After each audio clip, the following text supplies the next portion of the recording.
दोस्तों, दुनिया में अलग अलग समय में एक से बढ़कर एक महात्मा ने जन्म लिया है। उनमें से महात्मा बुद्ध एक है जो सबसे अलग है। दोस्तों, महात्मा बुद्ध बचपन से दयालु और सरल स्वभाव के थे। बुद्ध ने अपने महान और विद्वान होने का सही काम किए, अपने विचारों का सही और सरल मार्ग से दुनिया में ऐसे धर्म अपनाए हैं कि हजारों नहीं लाखों साल तक पूजते रहेंगे।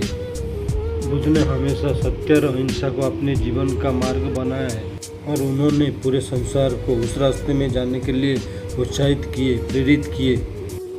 ऐसे तो गौतम बुद्ध ने एक राज परिवार में जन्म लिया था। उनकी जीवन में कभी किसी तरह की कमी नहीं हुई और वो जो भी चाहते थे उनको वो चीज़ तुरंत मिल जाता था। लेकिन इतनी सुख सुविधा अयासी के बाद भी उन्हें ये माया की संसार में मन नहीं लगा।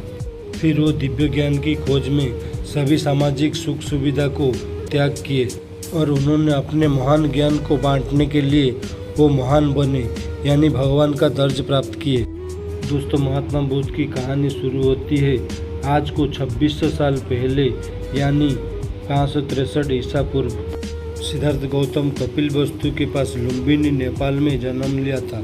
पहले वो स्थान भारत में हुआ करता था, आजकल नेपाल में है। उनका बचपन का नाम सिद्धार्थ गौतम था। वो राजा शुद्धोधन और रानी महामाया के घर में जन्म लिए थे। दोस्तों, उस समय की विधि विधान के हिसाब से जब भी बच्चे का जन्म लेने का समय होता था तब महिला ने अपने मायके जाया करती थी। जब महारानी महामाया ने अपने मायके कपिलवस्तु जा रही थी तभी रास्ते में एक पीपल पेड़ के नीचे गौतम बुद्ध ने जन्म लिया। लेकिन जन्म की 7 दिन के बाद उनकी माता यानी महारानी महामाया की देहांत हो गया। जब महात्मा बुद्ध को राजा के पास ले जाया गया तभी वहाँ की सभी रीति रिवाज के हिसाब से बच्चे का नामकरण हुआ। उसमें बच्चे का नाम सिद्धार्थ गौतम रखा गया। जब उनकी नामकरण हुआ, राजा शुद्धोधन ने कई साधु संत को बुलाया था। उसमें कई साधु ने बोले कि ये बड़ा होके महान राजा बनेगा, नहीं तो बहुत बड़ा सन्यासी बनेगा। उनकी माँ की मृत्यु के बाद गौतम बुद्ध की पालन पोषण उनकी मौसी महामाया प्रजापति गौतम ने किया और सिद्धार्थ गौतम की पिता राजा शुद्धोधन ने सिद्धार्थ गौतम को महान राजा बनाना चाहते थे। इसलिए वो सिद्धार्थ गौतम को धार्मिक ज्ञान से बचपन से दूर रखा। लेकिन सिद्धार्थ गौतम ने बचपन से ही काफ़ी दयालु और सरल स्वभाव के थे और वो किसी को भी दुख पहुंचाना नहीं चाहते थे और खेलते समय जानबूझ के वो खुद हार जाया करते थे। एक बार उनका चचेरा भाई देवदत्त ने एक हंस को अपने धनुष बाण से घायल कर दिया था, तभी गौतम बुद्ध ने वो हंस को बचाया था। दोस्तों, यही उनकी बचपन की भगवान बनने का स्वभाव लोगों के मन में उठा था। जब सिद्धार्थ गौतम 16 साल के थे तभी उनकी शादी राजकुमारी यशोधरा से कर दिया गया था। तभी उस समय से लगातार सभी धार्मिक सवाल के जवाब ढूंढने लगे। जब अपनी युवा अवस्था में जब जनता के बीच गए तभी उनको बुढ़ापा, दुख, कष्ट और सांसारिक ऐसे बहुत सारी बात पता चली।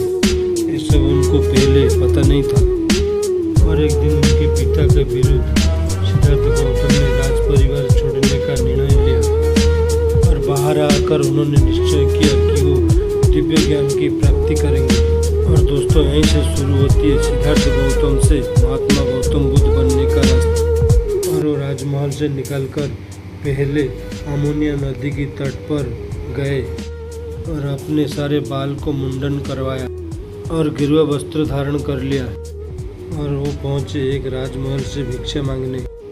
जब एक राज दरबार में भिक्षा मांगने पहुँचे उस समय मगध के राजा बिंबिसार के दरबार में पहुंचे थे सिद्धार्थ गौतम भिक्षा मांगने। लेकिन बिंबिसार के लोगों ने सिद्धार्थ गौतम को पहचान लिया।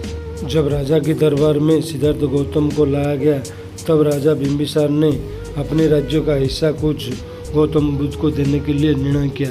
लेकिन गौतम बुद्ध ने ये सब लेने से इनकार कर दिया और वहाँ से निकलने के बाद जाने माने योग और मेडिटेशन के 2 गुरुओं से ज्ञान प्राप्त किया और कुछ वर्षों बाद कठोर साधना करने के बाद उन्होंने सही तरीक़ा से ध्यान लगाना शुरू कर दिया और फिर बोध गया पहुंचकर एक पीपल पेड़ के नीचे बैठ गए। लगातार 49 दिनों तक बिना भोजन के कठोर तपस्या के बाद उन्होंने दिव्य ज्ञान की प्राप्त किया, यानी बुद्धत्व को प्राप्त कर लिया।